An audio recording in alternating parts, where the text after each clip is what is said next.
कुपवाडमध्ये तरुणावर चाकू बारने हल्ला, दोघांविरुद्ध गुन्हा दाखल। सांगली जिल्ह्यातील मिरज तालुक्यातील कुपवाड येथे सोमवारी दुपारी 2:30 वाजण्याच्या सुमारास धक्कादायक घटना घडली।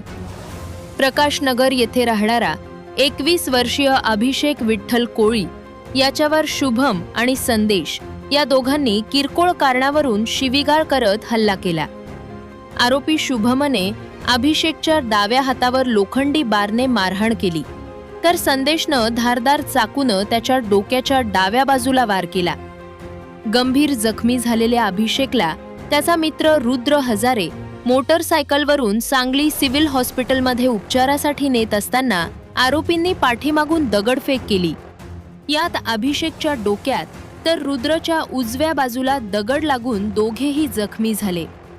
या प्रकरणी MIDC पोलीस ठाण्यात भारतीय न्याय संहितेच्या कलम 118(1), 115(2) सह इतर कलमांनुसार गुन्हा दाखल करण्यात आलाय।